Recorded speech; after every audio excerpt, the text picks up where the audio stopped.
All right.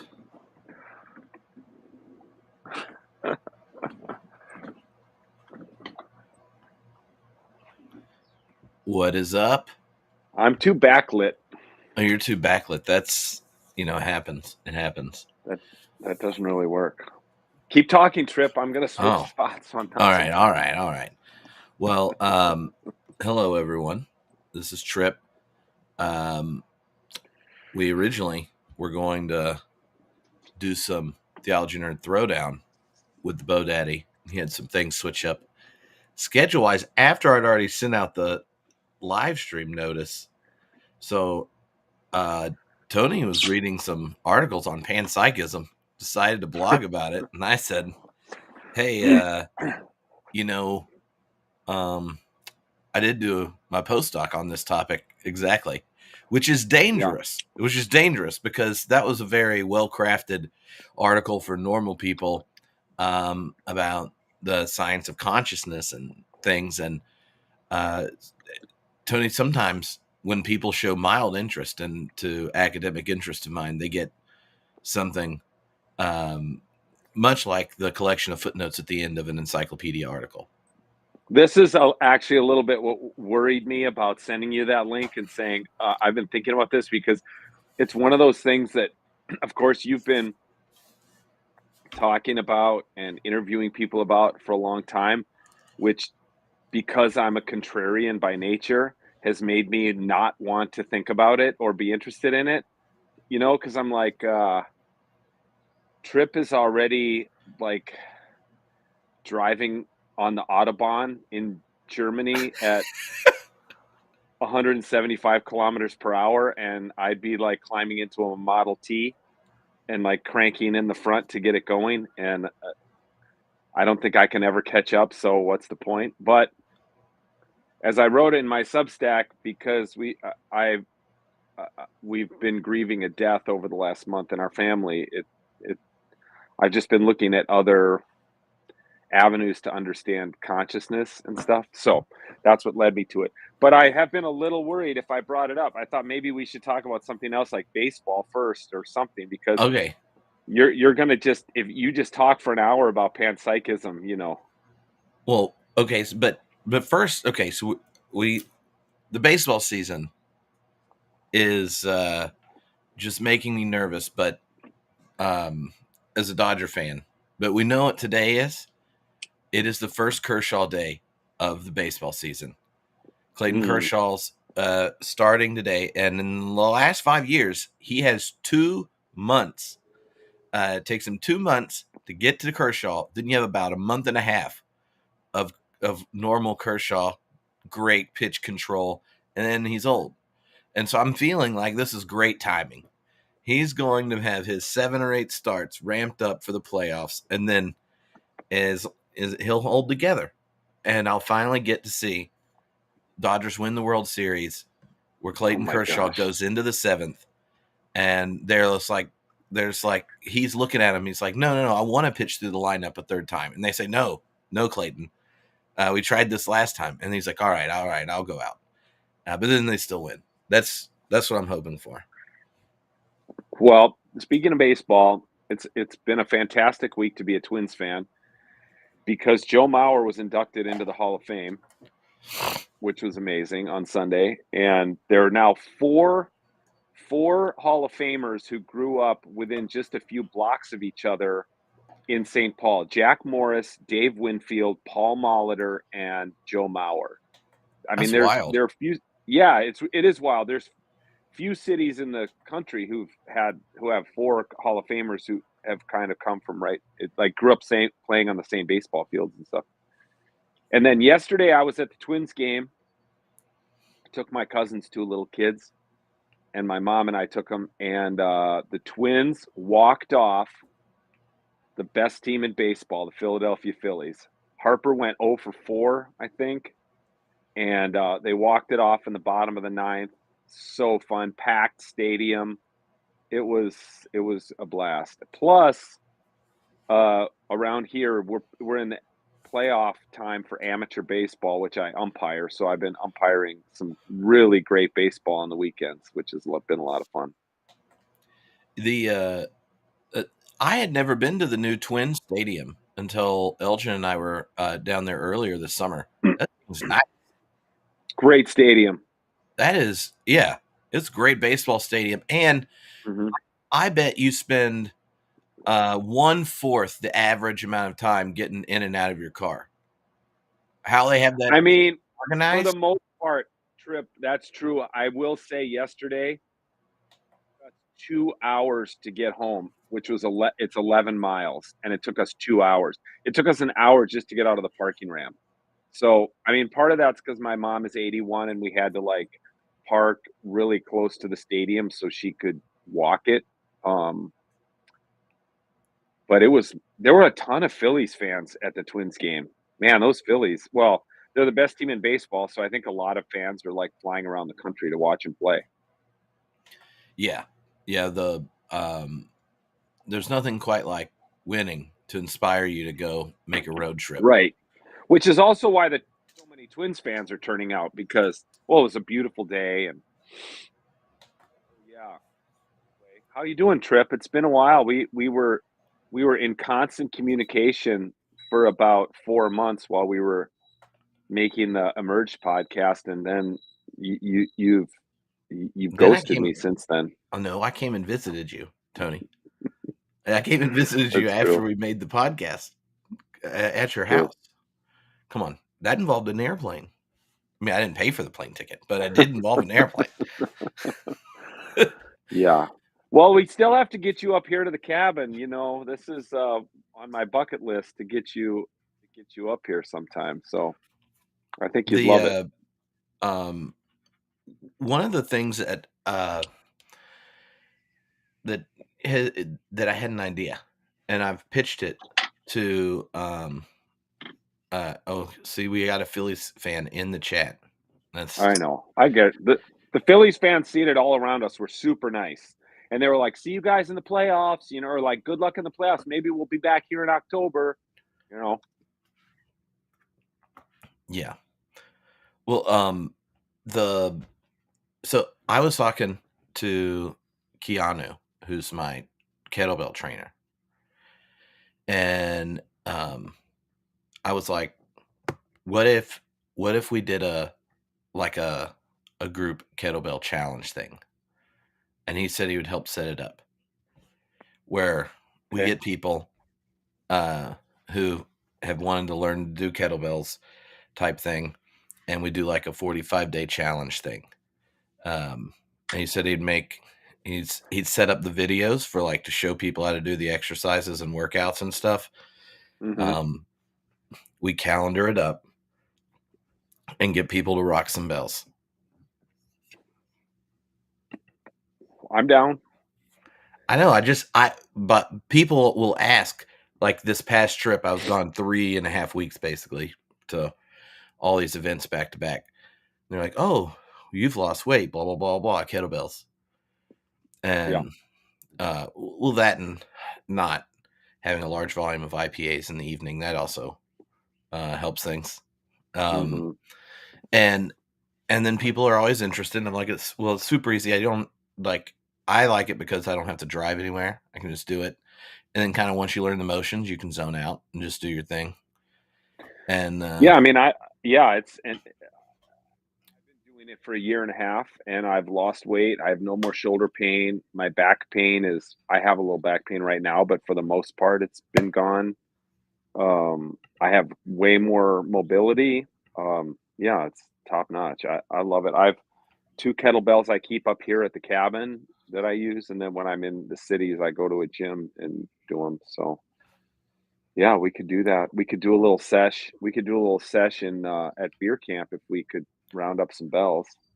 I know trying to, if you just start Googling renting large volumes of kettlebells, it's Expensive. interesting. Oh, it's expensive. And then like random ones are cheap. And then you're like, why is this so cheap if the other ones cost this much? And, but Well, no, I think I'm staying with a friend in Denver, Amy Clifford, and she's big CrossFitter. So I'll check with her. She might be able to find us some bells. they are not the easiest thing to move around. The No. The yeah. In which, but by the way, if someone doesn't know what a kettlebell is, you can just Google it because I don't have one that can pull up. But they're kind of like this. It's like a bell. Then there's a holder on top, like a horn type thing you grab, swing it around. And yeah, the So yeah, go ahead. oh no, go for it. Well, I was just gonna say, what would you and Bo have talked about if Bo hadn't tapped out? And I mean, I'm glad I was in the bullpen warming up. I'm glad you could like go to the righty. Well, he would not have sent me an article on panpsychism. I can tell you that, Tony. He would not have said, "Look what I was reading." We had we have a little Google Doc of a bunch of ideas, and Gotcha. I'll put things in it, and then he'll see which ones he thinks will actually turn out to be fun. Sometimes I have ideas that aren't as entertaining in reality as they seemed like in my head. Yep. No, I have had that experience with you. Where you're like, this is going to be amazing.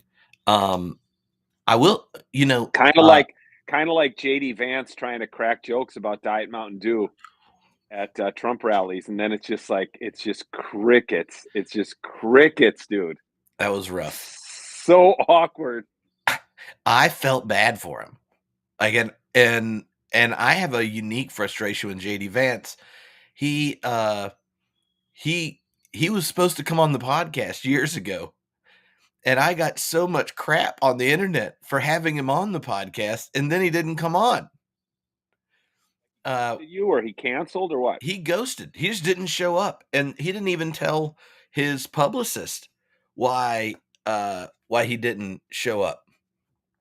It was wild. It was wild. It was just like, he's done with this. And I think it's when he decided to go, for a different target audience than his, newfound interest in religion showing up on Homebrewed.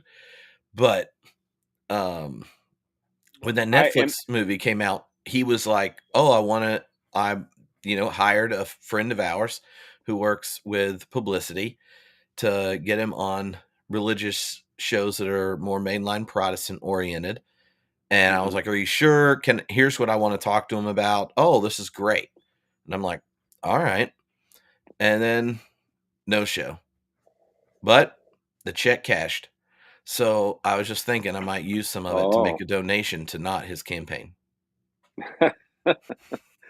Yeah. I mean, I think I did not read Hillbilly Elegy. My mom did. My mom's very progressive, and she did. And I think he was a different person when that book came out. I mean, he's I don't think you should take too much shit for inviting him to be on your podcast, because that was a different time, and he was a different person than he is now. And we'll see. I mean, it's just absolutely hilarious, the news that is already having like buyer's remorse about having him on the ticket. Hilarious. Yeah. I mean, if Trump dumped him, oh my gosh, that would just be unbelievable. Yeah. And it's like Trump would almost do it just so he could like win the news cycle, which he's been losing the news cycle for like 2 weeks now, and it's killing him.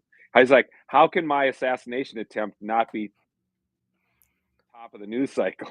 And I mean, it would take a lot to knock an assassination attempt off the top headline, Oh man. I think there's that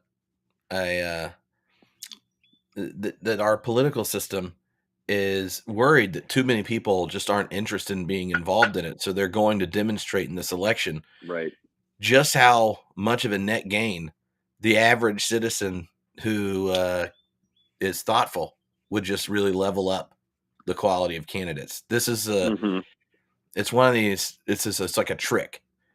They're just going to trick America into thinking, well, I could do better than that. Maybe I'll run for school board because I'm pretty confident I could be president. It's crazy times, man. Crazy times. But I think it's going to be, I mean, people are going to be on pins and needles at beer camp, and how are you going to handle that?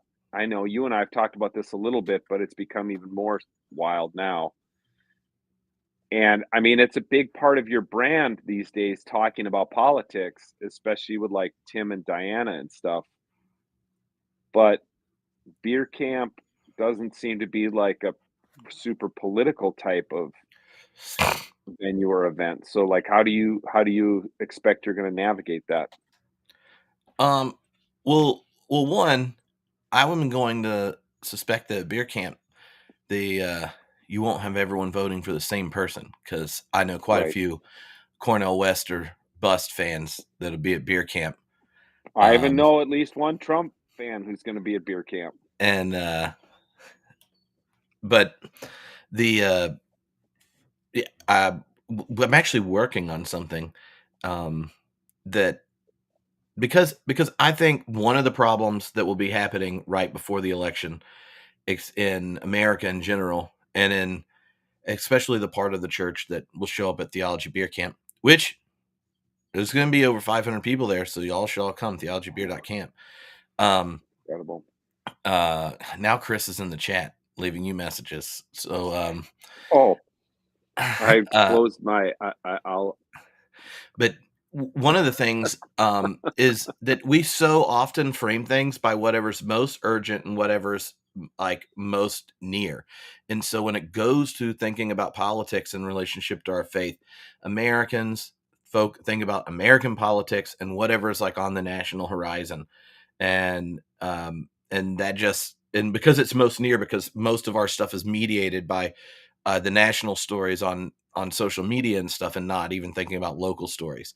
And so there's this like that I find kind of rather problematic. So Jorg Rieger and I've done a whole series of interviews for a project coming out later with 12 different theologians from all other continents. And at the mhm. end of those interviews, we asked them, what is a question neither political party in America even thinks of asking that Christians in America should lose sleep over? Huh. And so the goal at beer camp not to be like I mean obviously um I is to go well like here are questions members of our the same body of Christ from other continents ask. They don't think any of our political parties are willing to ask or even think about asking because they aren't part of our urgent battle between these two forces.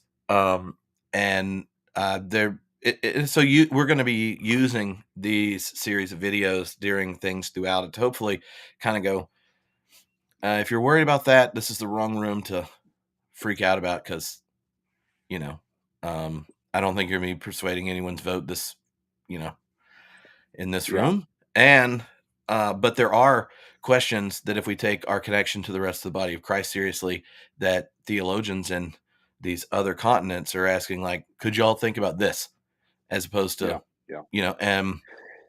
so You know, that's kind of been okay. my thought on it. And then the fact I that you like have that. theologians from other continents asking, as opposed to like me or someone there being like, let's be mature.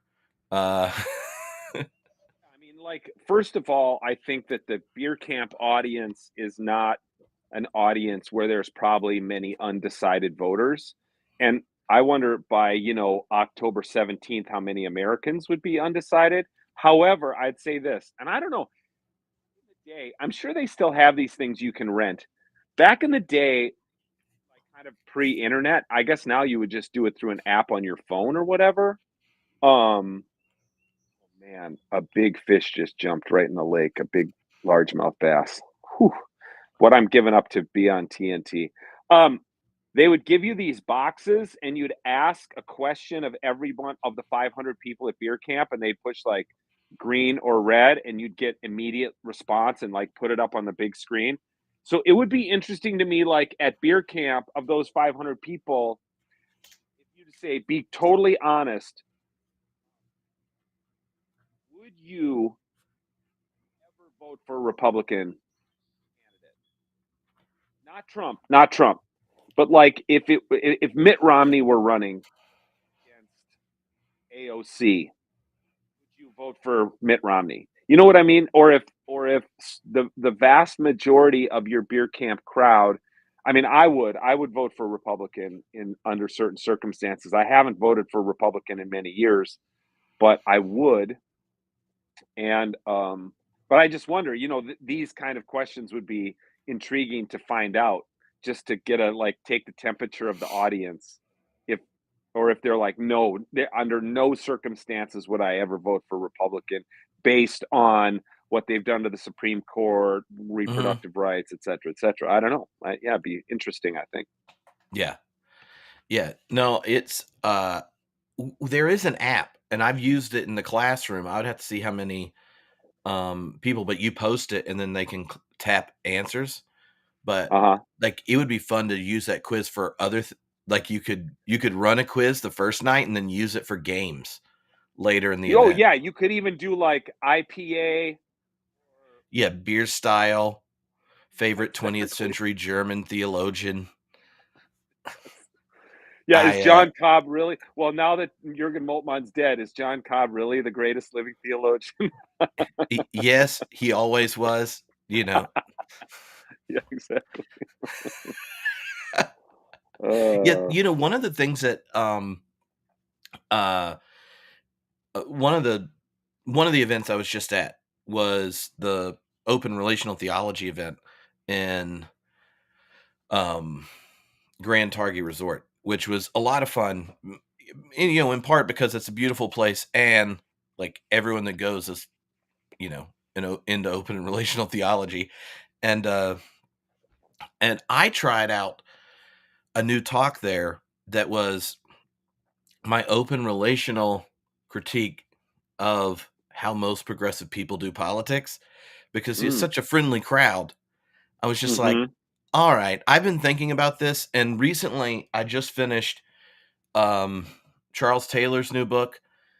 In September, I'm going to Princeton for the big event that the Bart Center is doing with Andy Root and company mhm, from mhm. Luther with Hartmut Rosa, the sociologist. So Sociologist, yeah. I've been rereading all of his stuff, read Charles Taylor's new Yeah. book, and then read Degeneration of Democracy, which somehow I didn't know Taylor and two other people wrote this big book on the degeneration of democracy 2 years ago, and I didn't Mm. know it came out, which is just sad because of I love Charles Taylor. So then I went and read Well, that. that's a failure of his publisher if you don't know that book exists. I know, and this is a three author, but um, Yeah. uh, yes, Keith. The event in September is if you just type in Bart Center, Hartmut Rosa, I think it's called The Pastor in the Age of Acceleration or something like that. But you should come because I'm excited to do the podcast with him. Uh, anyway, we're so I'm like, okay, and I had my original talk there that I was planning on doing, and then at night I did kind of podcast things or fun stuff with everyone and that kind of thing. And it was amazing how many of the conversations among just attendees, and this is before Biden dropped out, but were like significantly um just significantly shaped by deep anxiety around the political contest and then like what the hell's going on. Mm. And and to me there's this sense in listening to it that the the that we attend to political problems in ways no open relational thinker should attend to a problem. That we Good treat the point. political problems as things as opposed to dynamics of relations. And so what Processes. Yeah. Yeah. um yeah. So that was what I was going to pitch to Bo. And Okay. uh as I thought I came up with three different images when doing this talk that I've had multiple of our peers that were academics there email me and go, that was one of the best talks I've heard. Sarah Lane Ritchie was like, I've seen you give lots of talks. I like your talks. And that was the best 30 minutes of like Tripp getting me to think. uh, open relational, blah blah blah, and you're like, and so that to me, and I haven't really figured out what it is that drives me most nuts, but um, I think the antagonistic energy at the heart of our culture at the present is more problematic than any specific um team, and that's Yeah, yeah. look, that's interesting, Trip. I'll put like more of a sociological spin on it. I think that like millennials could use some Gen X cynicism, because if you're cynical like a Gen Xer, you realize like, look, this whole thing of like democracy's on the line. No, democracy's not really on the line. And of course, there's Project 2025 from the far right, and there's just as insane things from Antifa on the far left. Like, there have been anarchists every time the G7 has met, smashing windows in Seattle and spray painting things. I mean, this goes back 25 years and longer. Like, the Guy Fawkes masks are nothing new. You know, I think me as a 56-year-old Gen Xer, I'm I'm fairly cynical about the political process, and I'm not ready to lionize Joe Biden. I mean, I think what this has shown is not only Joe Biden, but a lot of the people around him are craven political, people who are simply grasping at or trying to hang on to power as long as possible. There was some funny tweet last week that was like, Trump, the boomer, picking Vance, the millennial, and completely skipping Gen X is the most Gen X thing ever. Like us Gen Xers, we're like in the hourglass. We're like the narrow part of the hourglass because there's so few of us, and we just get skipped over. And honestly, did you know that Kamala is a boomer by like 4 months? She missed the Gen X cutoff by four Yeah, months. She's not even a Gen Xer, but she but did everyone's play like Oregon claiming her as Trail. a Gen. She did play Yeah, Oregon Trail in school, so that's like exactly. honorary Gen X. Yeah, did she have to learn the metric system in elementary school? Because we were all going to shift to She the can write in metric system. cursive, Tony. That's what. Exactly. That might make her a boomer. Um, but so yeah, Trip, I think you're right. I mean, I don't think. God bless Diana Butler Bass, but I don't think this is the most important election of our lifetime. They say that about every election. I don't think that democracy's on the line.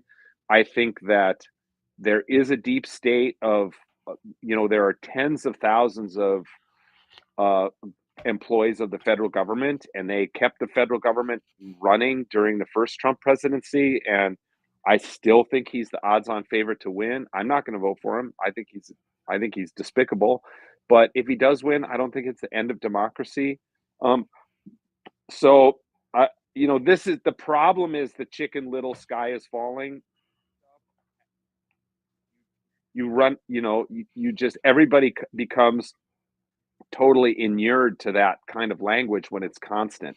You know what I mean? So are you are you going to give us those three images, or are you saving those for like your beer camp talk or something? Oh, well, I can try it Or out maybe on you you. should write a book. Maybe you should write a book about that Trip. Well, you can tell me. I'll try it out on you, and you tell me. Okay. But I honestly was just hoping to get to panpsychism. But it's not like I won't Okay, talk we to you can do about. that. We can No, talk I want politics to tell another you time. now. Okay. Otherwise, we did a 30-minute intro to switch topics, and then you're turning into Trip, and that's really dangerous if you're gonna just We'll do get long. to panpsychism. We'll get because I do want to talk to you about it. Okay, So okay, shoot.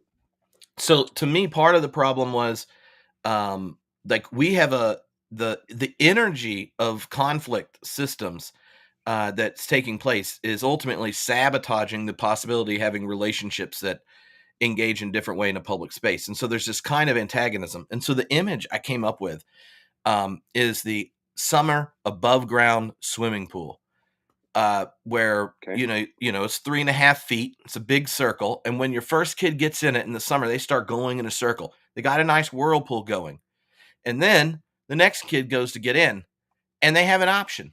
They can join the direction of the whirlpool, or because the big kid got in first, they're going to get thrown under or they're going to get ran over. And so you get in. And so the only safe thing you can do when you jump in and there's already a whirlpool is join the stream. You can get faster. Everyone's allowed to get faster, but you can't slow down or you'll feel weight, and you can't go the other way. Boom, knocked over. And so this system, like, we're at a point where the energy of the pool, the whirlpool, that is so inherently antagonistic. The only options you have are increase the speed of it, which creates more and more problems. And one where the next generation, the moment they're born in this pool, is already going faster than the previous one. They can't slow it down, and without intense conflict. And the only mode where you see like there's some frictionless engagement is to speed up. And Yeah. and I think that kind of that whirlpool image to me is helpful, because the relational system is generating what we will then call the problems times there's interactions.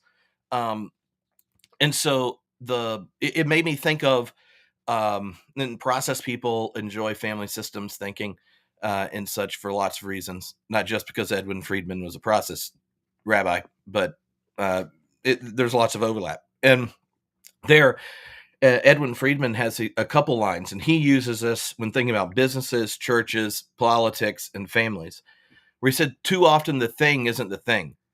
That when we want to identify a problem, and this is why I said our political problem is a substance abuse one, where we think a thing is the thing. And so, not that they don't matter, but if you point to where the antagonisms hit, say, you point to the libs on TikTok doing the craziest leftist thing, or you point to whatever these extreme things now get the energy that create the conflict. That thing isn't the thing. It's that the whole relational system is constantly accelerating, and you don't get to opt out, and collectives can't slow down. And when you do that, it's kind of like in a family where they say, like, the identified patient isn't the problem. So if parents come in and they're like, oh, my kid got a B- in AP US history, and how are they going to get in to Dartmouth? And, you start talking to the parents, and they're all freaking out. It's the end of the family. Talk to the kid, comes in there and like talking to their youth minister. So what's up? Mom's having an affair. Dad has a drinking problem, and they're in an abusive relationship. But what is you're going to point to the problem is the kid's bad grades, and the kid's trying to exist in a world where all this is going on. So often the identified patient, or the thing we point to the problem, isn't the problem. It's that we need all the anxiety of an antagonistic whirlpool to go somewhere. So we find these random things, and the energy's real. It's just the thing isn't the thing. The problem, the patient isn't the problem.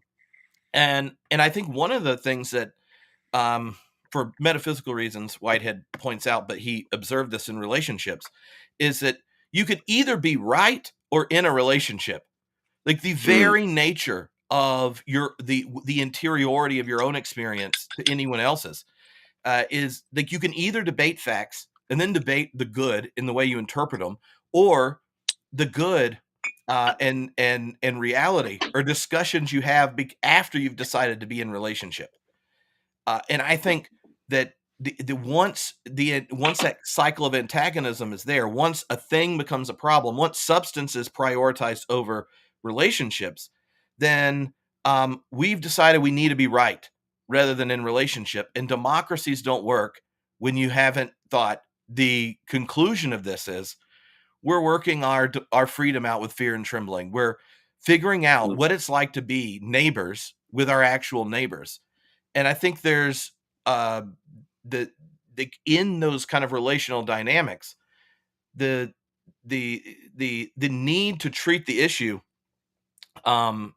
differently than the ones you think are the agents of it, or like, you're not your ideas. If we were debating something like the superiority of panpsychism and understanding integrated information theory and the way knowledge locates to give subjective orientation towards entities in the world, and you're like, Tripp, no, I'm in the global workspace theory, and we could have a nice long conversation, think our ideas suck, but if you're not your ideas and I'm not my idea, then the debate's this third thing.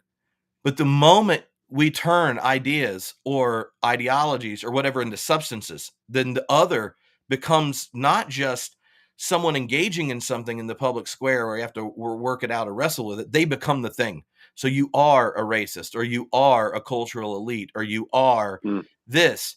And when that happens, you're never going to be open to change to a racist, and a racist is open to change, to seeing their ideas differently.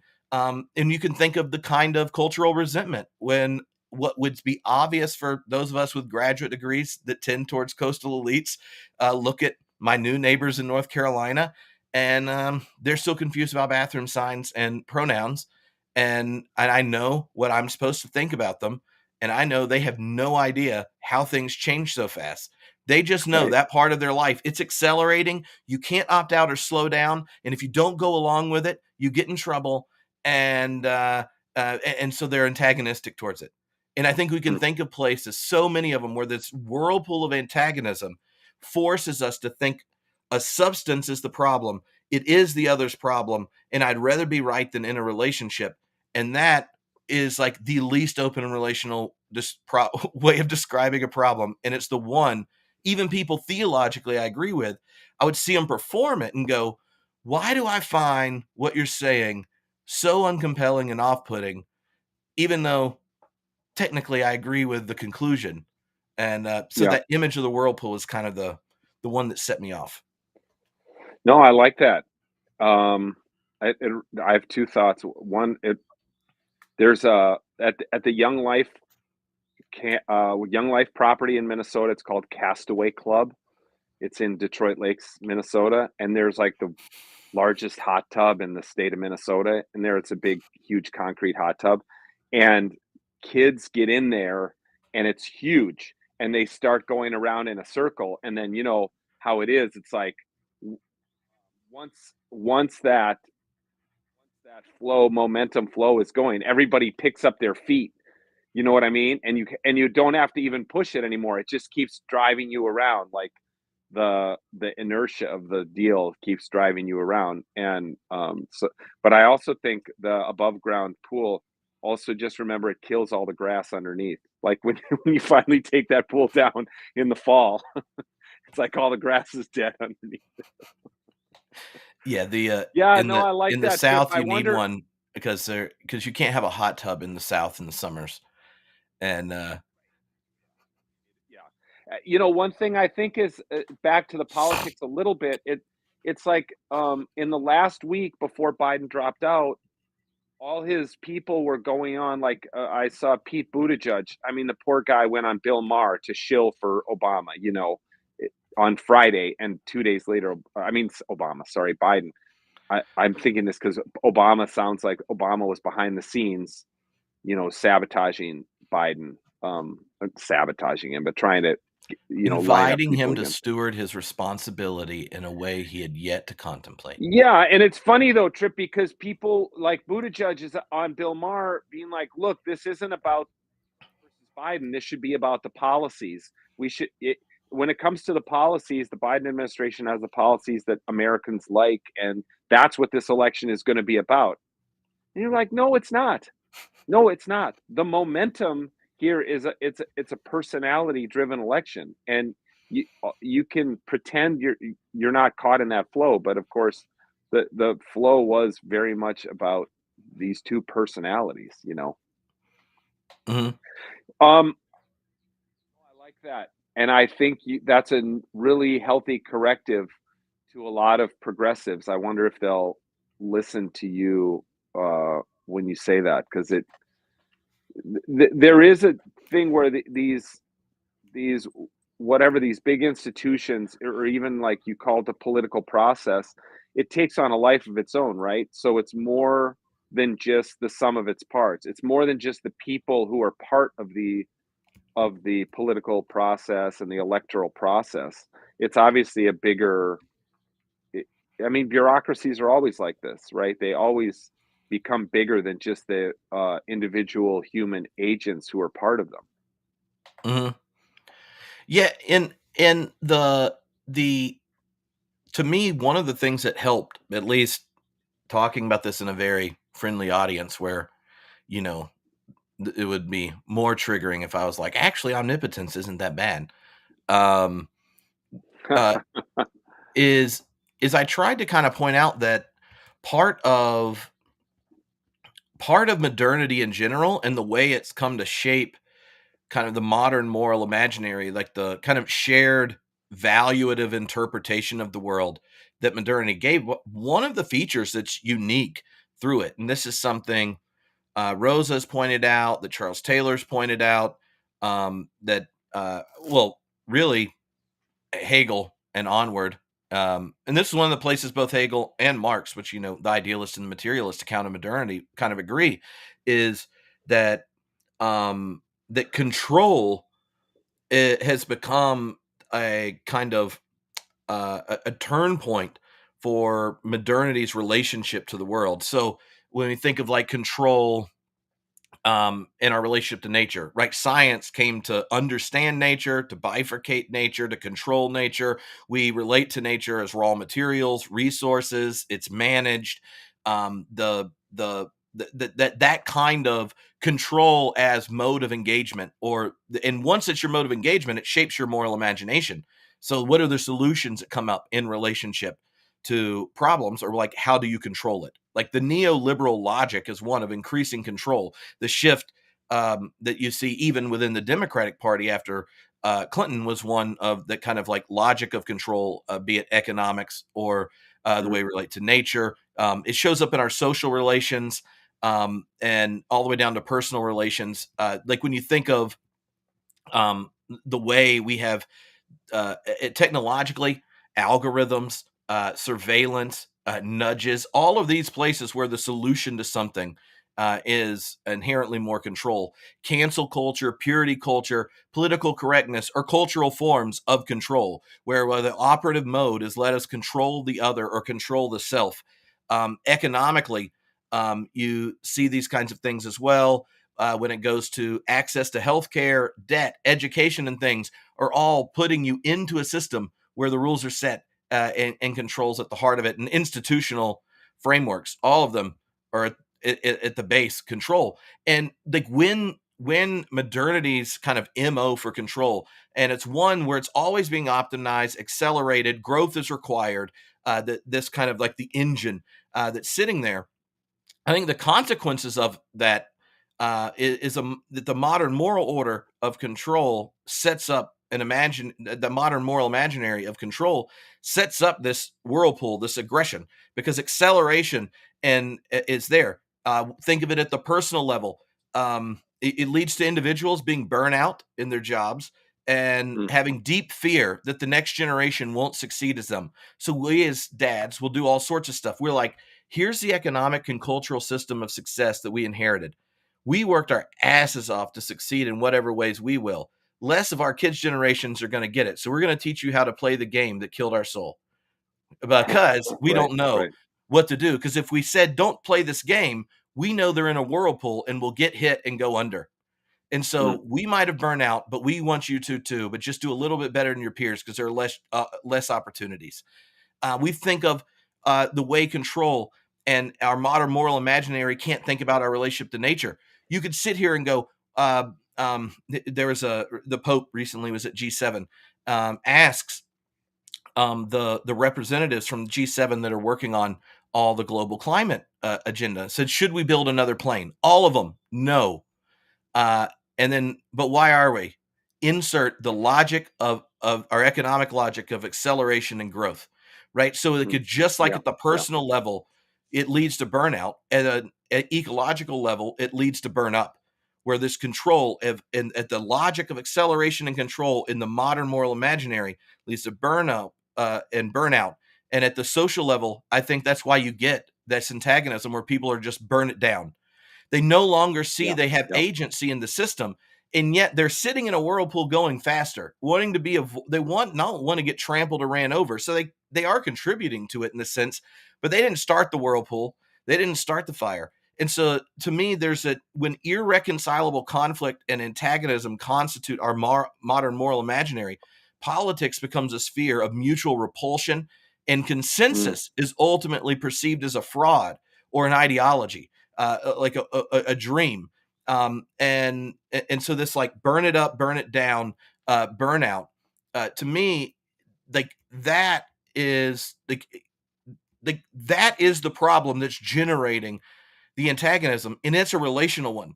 And as in Yeah. any time we're forcing it into making it into a substance where then we can attack it, we're actually keeping alive the relational antagonism, the whirlpool energy that that generates the problem to begin with. And so, Mm.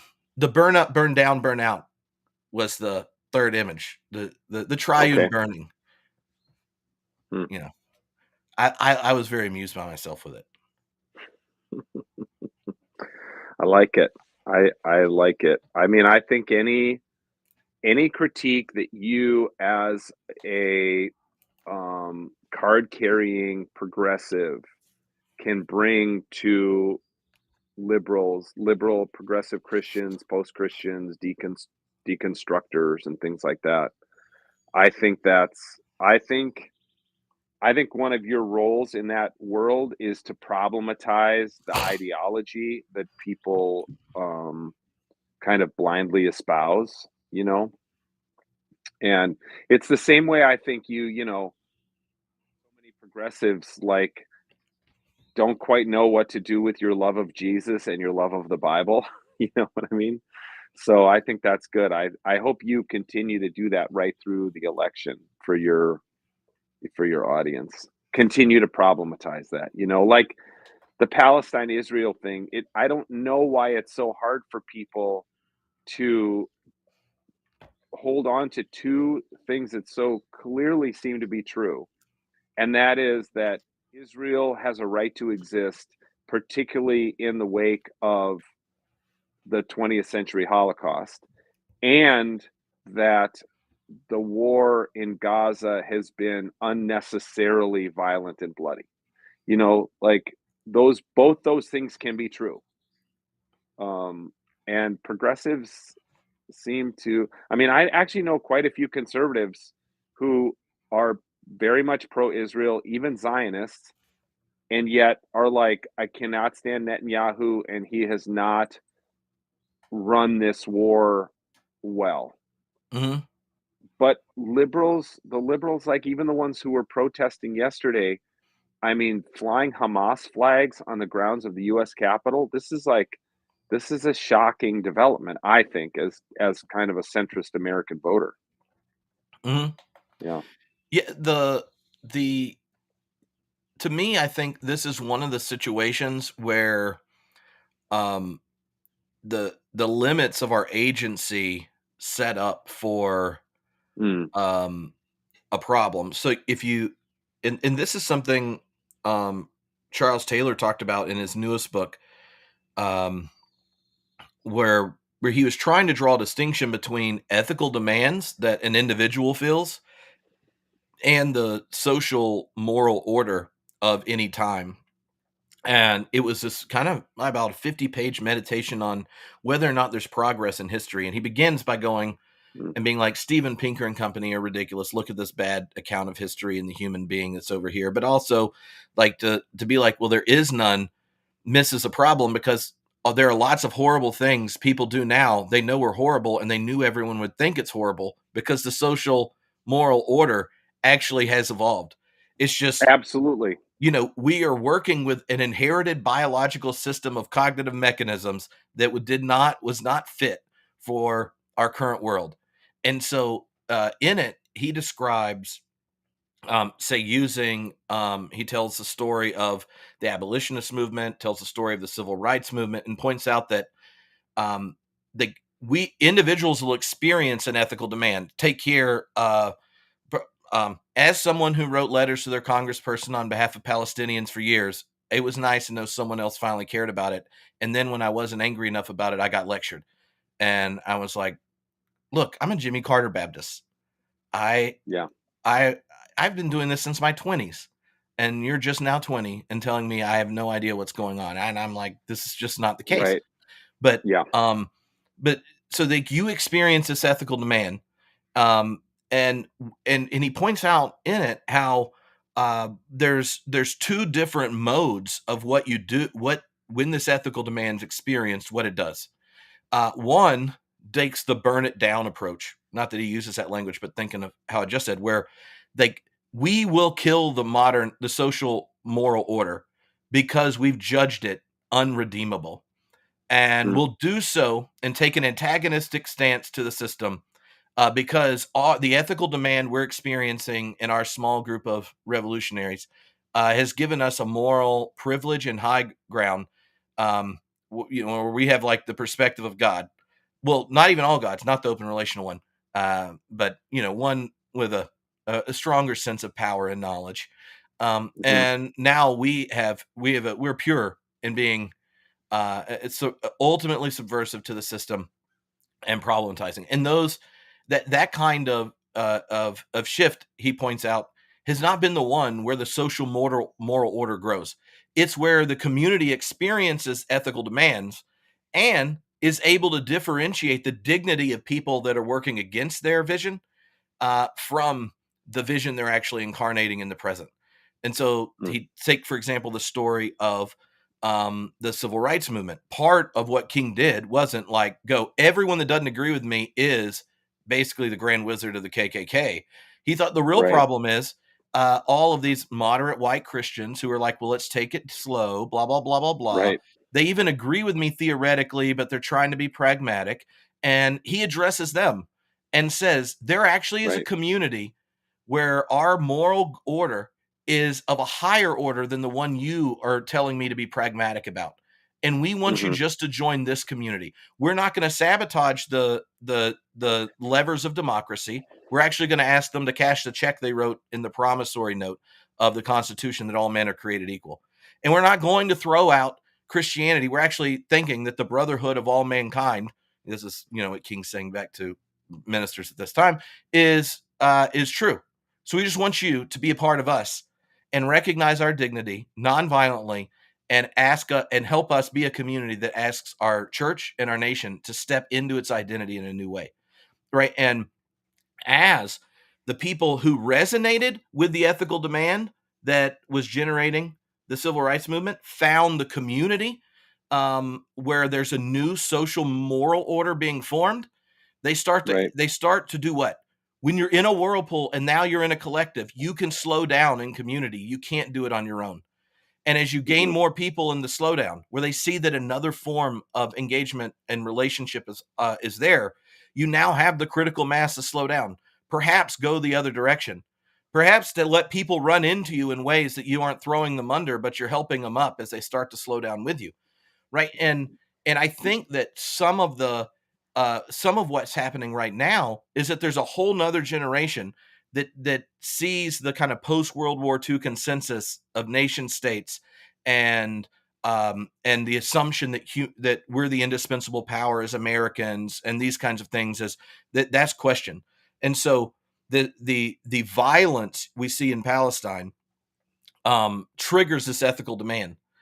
Um, but the but given the antagonistic power of our politics, it's not generating community with a higher social moral order where there's an invitation into doing it. And so um the but that we have limits of our agency is is where so much of the anxiety comes from. And it's like, how do I deem myself good? How do I perform what's good? Because I know that's wrong. And I think the too much of the dominant social moral order is telling people with that experiencing that ethical demand, it's not that bad. And Mm. so then they're like, well, screw you, you're not open to change. And so each side kind of performs this dance.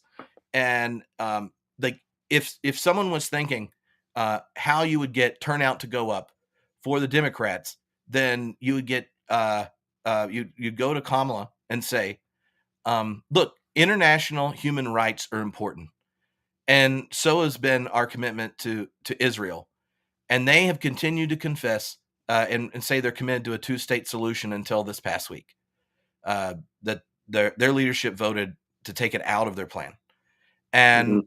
And I don't know if we can be the same kind of friend we're being when you insist that a solution where the dignity and international human rights problems continue to exist. I would like to be your partner in getting to our previously agreed solution of a two-state solution. But in order to begin that, I need the death of children to stop. And then I get to be your ally as we figure out a world together. But if you're going to ignore the international community, if you're going to abrogate your commitment to the two-state solution that has been the premise of our support for you the whole time, and expect us to fund a war that falsifies our commitment to human rights, then I don't know what I'll do as president. But I would love an opportunity to make so many people in this country uncomfortable that I care about children on both sides. That's all she has to do. Like, it's not that hard to say. No, Not that there's hard, not yeah. an unwavering thing. But like, you can see just in these kind of positions that the institutions have these defense mechanisms to Yeah. say it. Yeah. And because it doesn't make the ethical demand of right now,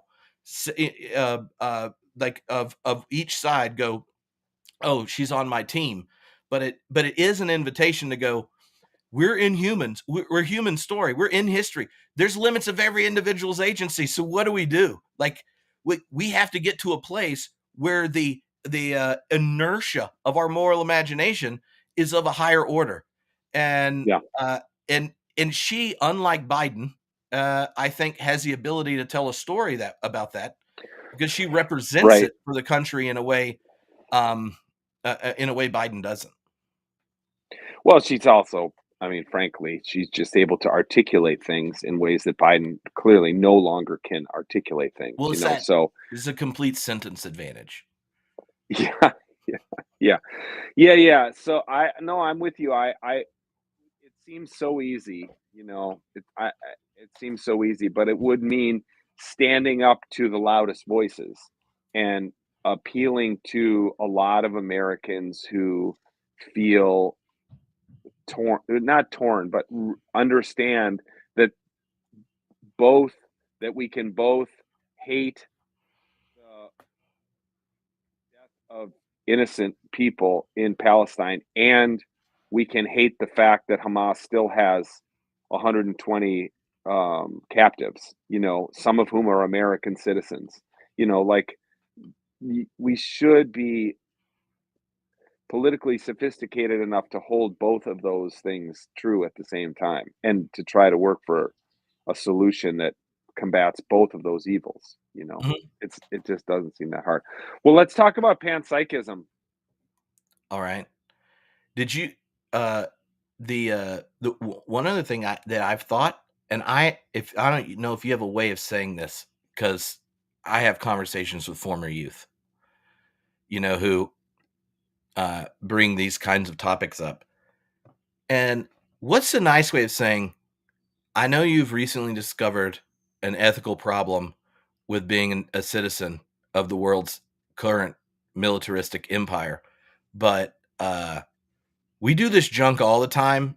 No one alive has ever voted for someone that wasn't a war criminal for president, and um, it's not like that. That's not a. This is not a new thing, because I Well, think part of it is like they have this vision of purity that was broken, and I just think in myself, like, I remember being so disappointed after 9/11 in the church and in the country, and then, like, you're sitting there your freshman year in college and then do US history and you're like, "Oh, yeah, this is just how we roll." I mean, Tripp, the problem is the death of the humanities, frankly. I mean, I was, as you know, I was a classics major in college, and have studied a lot of ancient history.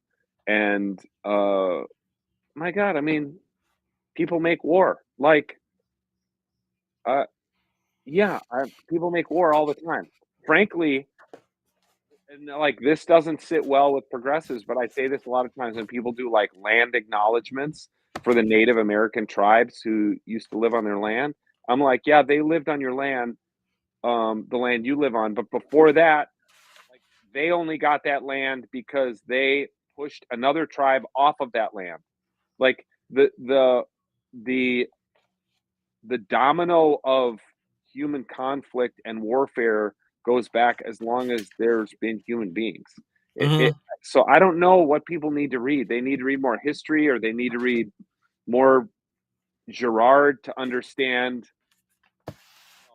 how mimetic rivalry leads to bloodshed. I mean, it kind of boggles my mind how the how people embrace these ideologies without having any understanding of historical context. I mean, we're just a warring species. We always have been, and I don't know, we're like more peaceful now than ever in the history of humankind. We're more peaceful. I mean, obviously we have weapons that can do a great deal more damage. We have more sophisticated weaponry, but we're more, in general, the world is more at peace than it's been in the history of Homo sapiens, as far as we can tell.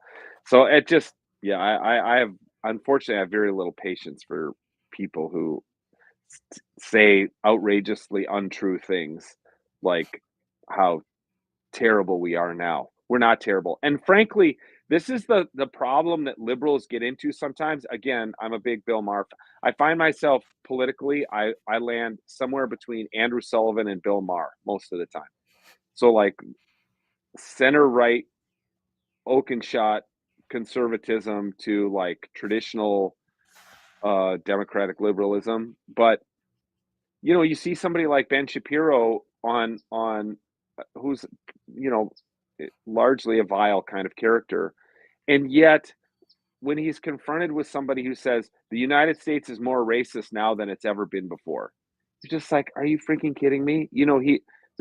That's why my kids refer to somebody like Ben Shapiro as based, because obviously he just trots out facts, you know, about how things actually were 50 years ago or 100 years ago for African Americans in America. Say, like, why do you make statements that are so easily disprovable?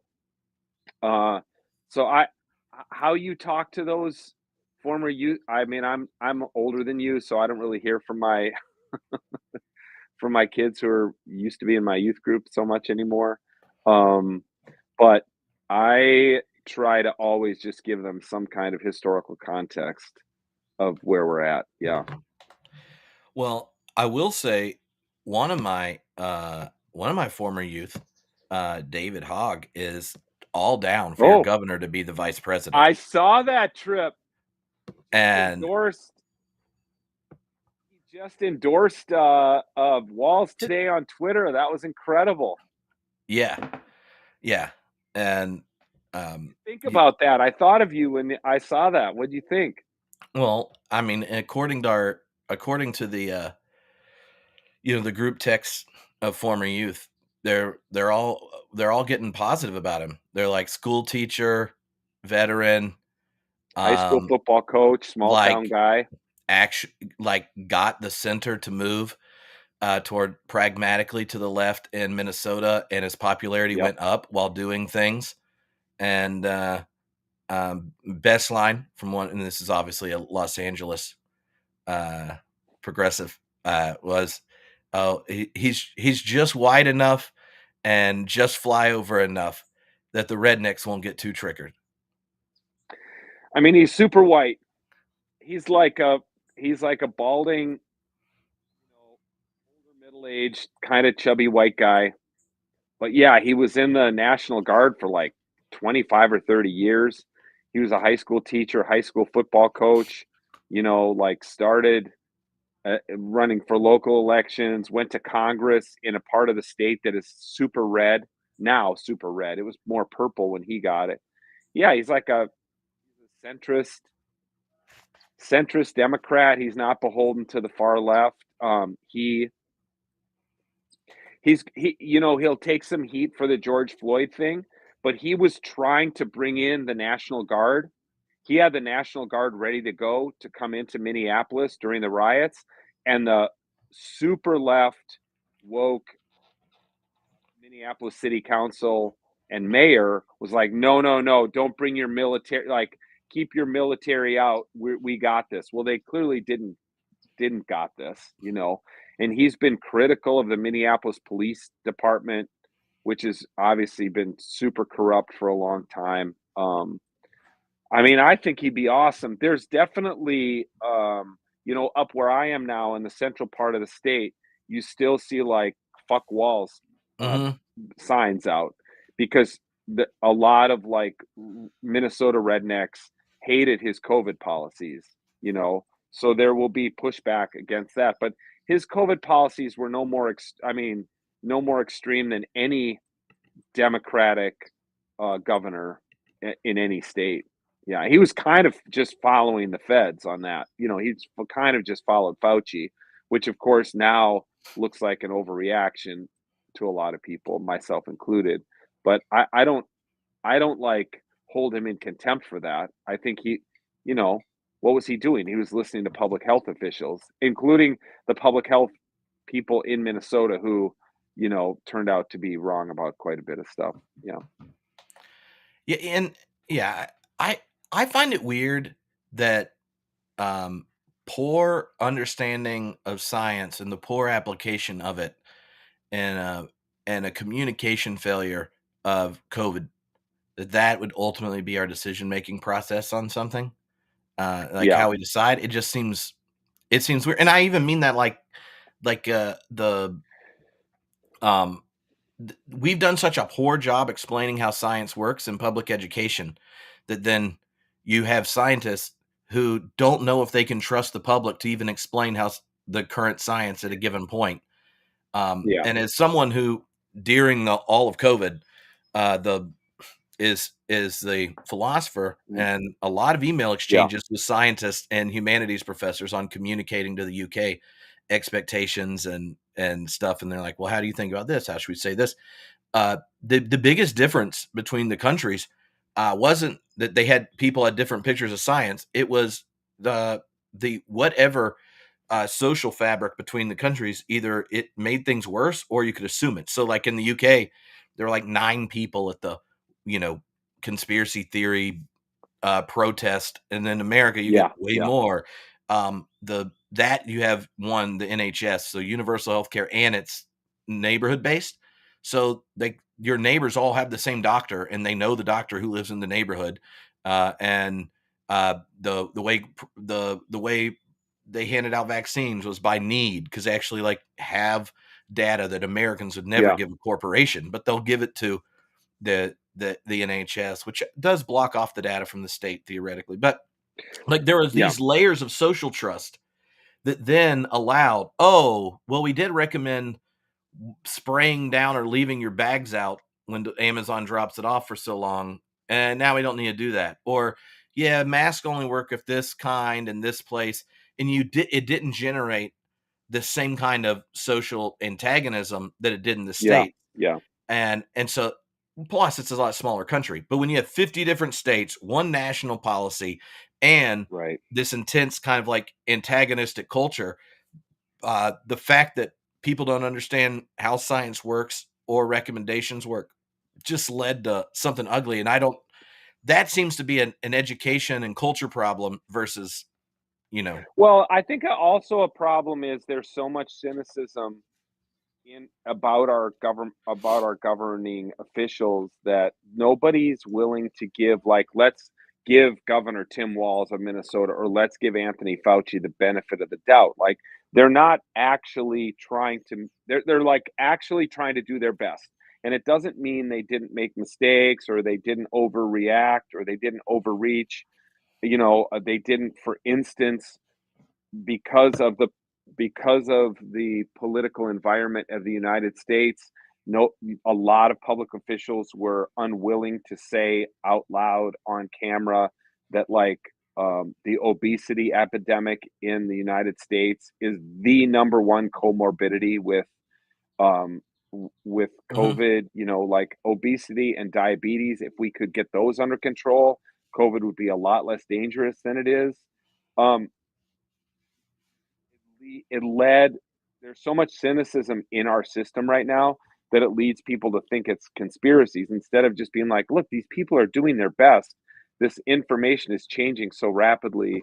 And now we look back on it and be like, yeah, they made mistakes, but they didn't make mistakes out of malice.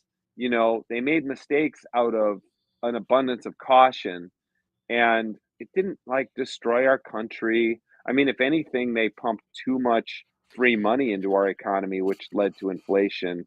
And now this is going to, inflation is going to be a big part of this election cycle. But that's what happens when you pump whatever $3 trillion of free. You literally like print dollars and send them to people. So there's a lot of dynamics going on, and yeah, I mean, it's funny because you were in a country that had much stricter lockdown than what we had, and Minnesotans are freaking out because bars were closed, for half a year or something like that. So it's funny. There's a bar we go to a lot up here that's close to our cabin. They've got like fuck walls, bumper stickers in the bar, and there's like the boy pissing on the walls, thing right by their cash register and whatever. And you can just look it up.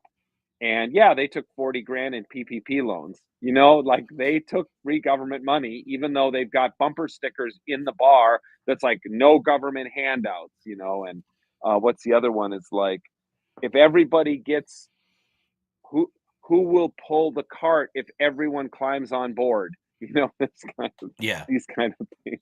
Yeah. I will I will say on behalf of those of us that are much more progressive economically, if 80% of that 3 billion or $3 trillion goes to the top 2% of people in the country, be it by getting these write-offs through everything, and then you go, oh, there's inflation, and the first thing you cut is support for children that reduce Yeah. child poverty in America by half, then I don't think the problem of spending $3 trillion was the 10% of it that was assistance to children and moved quite a few children out of poverty. It's that once there's a handout in America, we have a bipartisan consensus that we have to give 3/4 of it to billionaires. And like if you print money and it's part of a transference of wealth to keep the economic gap in state, then Yeah. it's inherently problematic. But then people use this rhetoric, oh, it generated inflation, blah blah blah blah blah, as a way to not do Yeah. social support. And I'm like, yeah, but 10% of it did 3/4 of the good work, and which your governor has said, why don't we bring that back and increase it by 20% and move child poverty down 80%, which is one of the like it's just like some basic things. You experimented with a bunch of different social policies during it. One of them, the child tax credit, reduced child poverty by 50%. And we've actually tracked how it impacted if you increased it a little bit and then still spend 3/4 less than we spent in it. And you eradicate child poverty and institute things like he has in Minnesota, the lunch and breakfast programs in the school. Right. Like, Right. But Tripp, I mean, this is a thing that's going to be an anchor around his neck if he becomes the VP candidate. Is we also had one of the largest, if not the largest, COVID money corruption scandals in Minnesota, and it's called Feeding Our Future. And hundreds of millions of dollars were given to people who came up with fake. It was fake free meals for children. mhm. They were giving millions of free meals every week. That we don't even have millions of children in Minnesota, and they've all been now convicted, and I don't know how much of the money they were able to claw back. And what makes this even more complicated and more like politically touchy as a subject is almost all of this corruption was done by Somali immigrants who started fake corporations for fake children and didn't even provide meals, but made hundreds of millions of dollars, in fact. And then at the jury trial, dude, this is like last month, one of the jurors woke up one morning, came out of her house, and there was a bag of $120,000 cash on her doorstep. And the guy who gave her the cash, 27-year-old Somali immigrant who um just pleaded guilty yesterday for trying to. I mean, so like it's, oh my gosh, it just breeds, the problem is it just breeds cynicism. and then it has immigration stuff is Yeah. mixed in it. And The Somali immigrants should have known that they don't get to act like their president. Like, you actually just need to be a failed businessman from New York, um, to yeah, act like that. you need to be white to get away with it. If Yeah. you're not white, you're not going to get away Yeah, with it. but you know So what's anyway, funny though yeah, is that kind of cynicism, right? Like, but the only reason now after Reagan we do feeding programs that way is because he actually convinced both parties it was more efficient to do uh, government subsidizing multiple creative entrepreneurs to do this, as opposed to what I don't know. Basically, the rest of the West does is that you hire people by the state to feed people, and the assessment comes through the state. Like, even if it's not our I know. military or our healthcare systems, places that the amount of waste that exists is quite dramatic. But when it goes to thinking of every time you tell one of those stories, it generates in Americans' idea reasons we probably waste our money if we go do this. And then you think Yeah, about the rest of Europe and the everywhere. So, so you go, this is a reason you don't make you try not to make privatizing an entrepreneurial spirit get attached to feeding people or taking care of their health care or X, Y, and Z. And I it's know. just amazing that in America you hear something like that and you don't go, look, entrepreneurial ingenuity scammed the US government when we were trying to feed children. Therefore, maybe we shouldn't have them do it. We go, maybe we should just stop feeding kids because this is what happens when we try to do it. I know. Welcome to America. I'm Reagan said what the scariest words in the English language are. I'm from the government and I'm here to help. Yeah. And he speaking of cynicism, like he bred an extraordinary amount of cynicism in US government. Hmm. Okay, are we going to talk about panpsychism Yes. before we go? Yeah. I want to know what I want to know. You got to tell the story. You said you started thinking about consciousness. You've obviously had loss in the family. You've been talking in different places about a book that's thinking about spirit, mind, nature. Like, give us a setup of how it, how it came on your radar. Well, uh, as I've become more and more skeptical of all the things I used to believe and teach and preach about the afterlife. I mean, I was always somewhat skeptical. I'm just built that way, but I've become more so. And I think it was several years ago that was it Kevin Corcoran at Calvin, who's the materialist Christian? Am I getting his name right? I think so. Yeah, yeah. And I read Carnahan's the Neborian, Corkins the Calvin College guy. the materialist Christian. Yeah. So I read his stuff and really liked it. He and I had some conversations, and it became more and more attractive to me. Like, this is a version of Christianity I can still believe in, and that's a Christianity that's denuded of like angels and demons and non-measurable, non-material aspects. So, but of course, that makes it tricky to figure out, well, what is consciousness or what is spirit or this kind of thing. And when who why am I blanking on his name? Pitched me a book when I worked at Fortress, one of your buddies, about panpsychism. Uh, I'm blanking on his name. I have a lot of buddies. Boston, Boston. Ben Chica, No, no, Boston, Big Shot Khaled. name, Big Shot. No, Oh, started Wesley his own Wildman. publishing. Yes, Wesley Wildman. And he pitched me on it one time at AAR, and I understood about 5% of what he was even talking about. And I thought, well, it might be super interesting, but I'm not hearing it in a way that I can translate it to a trade level book. You know what I'm saying? So when this Vox article came across my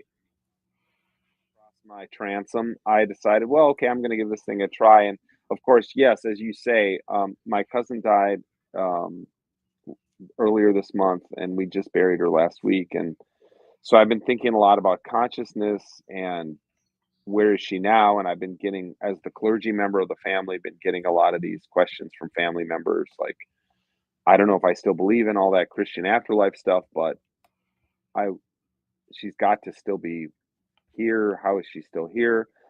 My homily at her funeral was very, I would say it was a Gadamerian. It was a Gadamerian homily because I basically argued, I mean, I didn't say this explicitly, but what was behind it was that I would say her interpretive horizon of, um, um, intersected with my changed my Mhm. interpretive horizon. And so she lives on in me and in everybody's interpretive horizon whom she affected and changed. She changed all of us, you know, and Mhm. that's a form of eternal life, I think.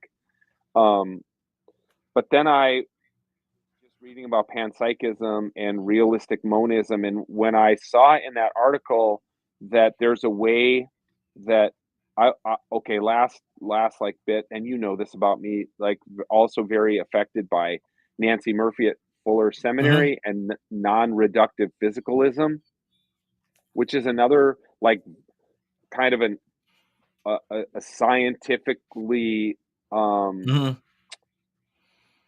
informed way you can still be a Christian, to be a Yeah. non-reductive physicalist, this kind of thing. So anyway, when I read this article on panpsychism, it's like, oh, you can kind of complete the circle, and panpsychism and materialism or physicalism can coexist. Then I'm like, okay, this is just something I'd like to learn more about. Like, it's of interest to me. And I what I liked about that article, it's in Vox. If any, and you can easily look it up in Vox or whatever. Um, it shows there's still some big kind of intellectual gaps, but there are in any system. But anyway, I just kind of found it interesting and intriguing, something I'd like to think more about, pursue a little bit more. Mhm.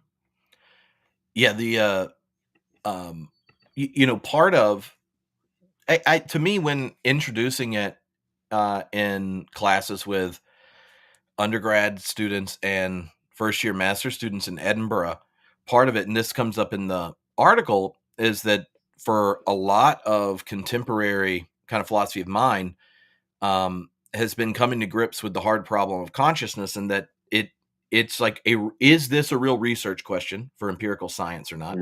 And Mm-hmm. then if it is, um, and there's a couple different kind of research programs, which just means in kind of the scientific community, like a thesis that gets tested when you come up with different ways of testing a thesis. Uh, so like here's all these different elements for little experiments you do that you are basing on a research program, say integrated information theory, and here's different places we could do experiments to falsify or narrow or whatever. But the hard problem of consciousness, um, the it kind of first emerges, with with this article on uh, that there's something like like it's something uh, to be a bat. Like there's something that it is like to Mm-hmm. be a bat, and there's something that it's like to be you. And so, like part of that difference between how a bat experiences, engages the world in its first person orientation, and you has to do with our senses, the way we relate to the world. I mean, you could just imagine, like, what would it be like to be a bat? That is a exercise that we don't know how to generate, precisely because our engagement with the world and all the knowledge we have of the world already includes what it's like to be us, right? And so there's this first person perspective, often called phenomenal consciousness, like what it's like to be you, and Mm-hmm. that subjective experience of the world for the panpsychist is a data that must be explained. And so for most of modernity, um, you've had people that explain away phenomenal consciousness, this first person experience, and then those that give maybe humans a spirit or a mind, like in a dualist way, often the dualist or Mm-hmm. supernatural dualist of some type. And um, but the hard problem of consciousness is that we aren't talking about, oh, how do we explain these behaviors or how do we explain these cognitive functions? Because the moment we're talking about a behavior or a cognitive function, that's something you study. You can look at it in a mirroring program and the brain. You can do neural correlates of consciousness and like, okay, when you have this experience or this thought, it correlates to this.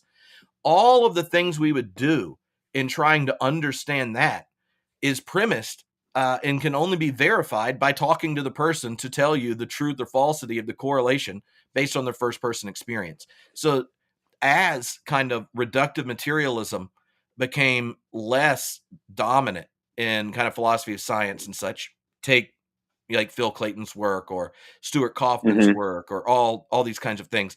The kind of generational power of subjective experience is an epiphenomenon, something you don't need to be explained, dissipates. It was there was this big move. Galen Strawson is the philosopher who put it in a way I think like kind of getting at what you said. He said to be a real physicalist, like a real materialist, but physicalist, then you need to be a panpsychist. And his argument had these 3 points. He said, one, you have to fully acknowledge the evident fact that there is experiential being in reality, namely at least your own. Uh, second, that means you have to take that there is also non-experiential being in reality. That, and we can think of non-experiential being in reality because we possess things. And it's attached. Real physicalism is that we're still monist, right? There's only one base to existence. And then if you're a monist in this fundamental sense, whatever that one kind of stuff is in the world has 2 aspects. It has the experiential aspect, the mental aspect, and it has the non-experiential aspect, the material aspect. And so he's saying, like, to be a real physicalist, then you have to actually, whatever physicalism is, if it's not going to ask you to be crazy and deny your own internality, then it has to include both poles, both elements. Okay. And so I pull up my line. He had this line in his big book, the first article on this back in the 80s. And he's talking about Dan Dennett. And he says, and he calls Dan Dennett, or the reductive one, physical isms, as opposed to physicalism. And he says, for this particular denial, Dan Dennett's position, the reductive one, is the strangest thing that has ever happened in the whole history of human thought. Not just the whole history of philosophy. It falls, unfortunately, to philosophy and not religion to reveal the deepest woo-woo of the human mind, namely, that a thinking philosopher could give an account of the world where his own thinking does not exist. And Galen Strawson is an atheist. Not all panpsychists are. He is, but he's just like, what world do we live in where our own conscious experience, our first person experience, is not in our account of nature? That's not being a good scientist. That's not being a good physicalist. If you know what you're experiencing your physicalness doing its stuff, and it includes these 2 poles. And I think part of where this came from, and this is something Philip Goff in his book Galileo's Error points out, is that and this connects even to what we said earlier, right? Modern world's relationship to nature has to do with this kind of control. And how do you get control? What you can get at quantitatively.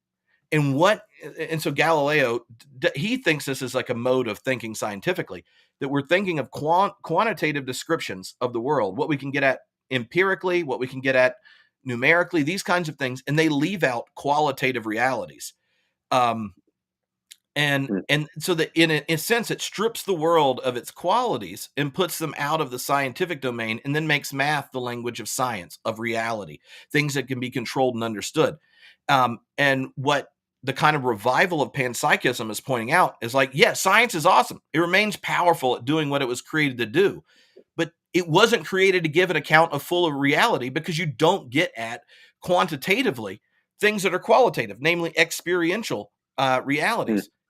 So if you can't deal with consciousness without qualities, then the methodological decision to think that you can in some sense, makes consciousness beyond the domain. It can't be encapsulated in a scientific inquiry precisely because of what science is. And like Whitehead called this the bifurcation of nature.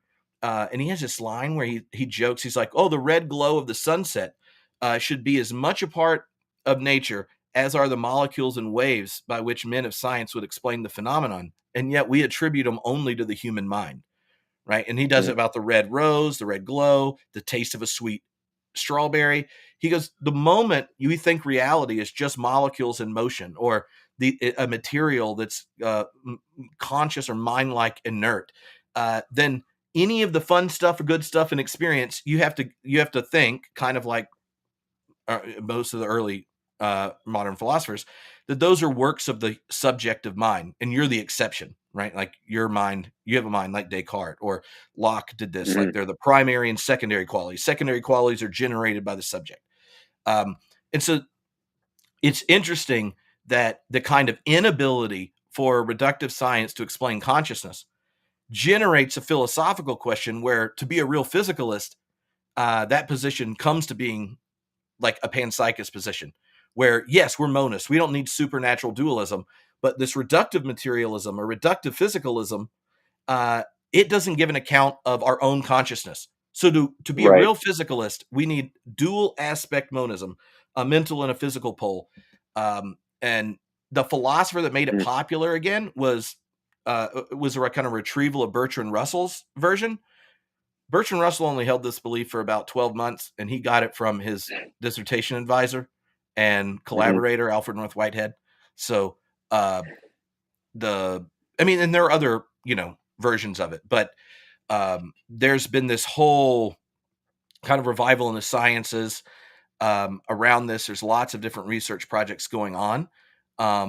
And to me, it's kind of exciting because, and here's one of the things, even connected to what you said earlier, that's exciting about it, is the moment consciousness or experience and mind, like, it shows back up in our account of reality, then the humanities have a kind of reality to them that our STEM focused education and in our STEM focused mechanical modeling, over controlling of humanity in the world, now need the humanities again. And not because, oh, we like poetry, but because like we have actually cut ourselves off from half of what it means to be human.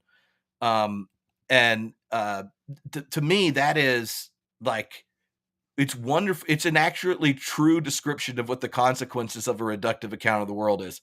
If the only people that get to talk about meaning, truth, value, purpose, and direction are ones that begin by making a supernatural dualist account of the world, and the rest of the dominant Western view of the world is packed full of some like kind of reductive materialists who are halfway responding to the supernaturalism of the other, then you get this really flat world. So panpsychism broadly is both a response to science and what we're understanding that way about consciousness. It's a response to the reality of value and the good, and the recognition that's a part of existence. And it's that we aren't an exception from our account of nature. Our experiencing of ourselves is something that should be analogous to other entities experiencing of the self. And to flatten the rest of nature where they don't have an interiority and we do, is a metaphysical hangover of early modern supernaturalism. Love it. Well, it's very intriguing, and I was invited to a men's Bible study that I should not have gone to earlier this week, and it was not good. It was not good, but it reminded me of a certain version of Christianity that's still regnant, And this guy who preached for an hour to these 8 guys in the room before I did my little book talk, yeah, one of his things was he talked about how we're created in the image of God because we're spirit beings, and no other animal is a spirit being. We're the only spirit being. He just went on and on about how we have souls, they don't have souls. He said it's very clear in scripture there's 3 aspects to being human: the body, the spirit, and the soul. And I'm just like, what the hell is he talking about? But anyway, take some kids mini golfing here, but I really like panpsychism, and I'm very intrigued by it, and I want to keep talking to you about it. Maybe that's what are you going to write your book about? Have you decided? Do you know? Are you going to stick with the book I you and I have talked about? well, I wrote the introduction to it and tried Okay. out talks on it. We'll see. I'm Tony, you know, I change my mind a lot. I know, and see, I hear you talk about this, or I hear you talk about the whirlpool, and I think, what would I most like to read, or more accurately, what book of Tripp's would I most like to edit and help him make Oh it yeah. clearer to a normal American reader? Well, that's actually helpful. I will say one of the perks of a pan experiential or panpsychist thing on the question of um, consciousness and existence, post-mortem existence, um, the it once you have a god involved, right? Like uh, Uh-huh. the then and if the events of mass energy that have different organizational relations up the complexity ladder to events um, are bipolar, or that there's a mental and a physical pole, um, and uh, and God is experiencing the the series of events. Um, Most panpsychists would say if there's a retainer, in the sense of an ultimate reality, all events are objectively immortal in the divine life because they happened, and the way they shape the possibilities for the next moment. If they're the kind of next step is a subjective form of immortality or everlasting life or whatever, and if what we are isn't like things with souls in it, which set it up for this like weird mythological account, but Yeah. that we're centers of experience, and the series of experiences that are our identity are are held within the divine life, then future relations, all like what's keeping it from a new reality is just a seat of subjectivity, and like the Mm. memory within the divine life of the person and or each creature exists. And so like um the kinds of like thinking about the afterlife or the way that subjectivity could become present to a person even after they're dead, which is a kind of culturally ubiquitous experience of Yeah. that that people experience the presence of dead ones and all that kind of stuff. So Right. the Right. the like once you don't think the unique thing in a person is an intervening soul or a spirit that you stuck in and were the exception, um, all sorts of different possibilities come Yeah. over that don't require like supernatural cray cray stuff.